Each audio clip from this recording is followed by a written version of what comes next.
Okey guys, bawah ni ada bekas air dan ada tali supaya air tu boleh keluar dengan capillary movement. So kita tuang air tempat penanda tu. So dia akan masuk. Ada cacing.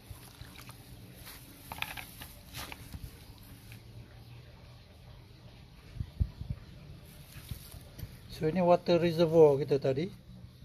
Dan kalau air kering, air daripada sini akan keluar melalui benang tadi. Bye. What's up guys?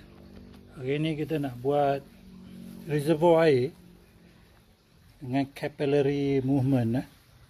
So kita masukkan tali.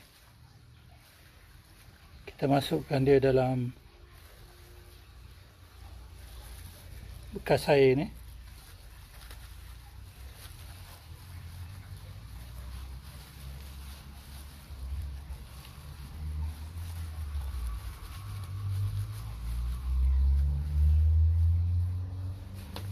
Okey. Kan ni bekas air ni dah ada tali dalam ni. So tali tu kita lengkarkan dekat sini.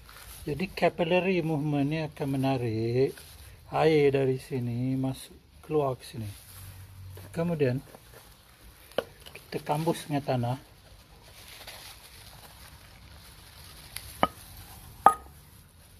Okey.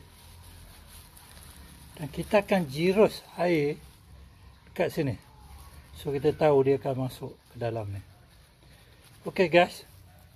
Selamat mencuba buat water reservoir untuk plant saudara.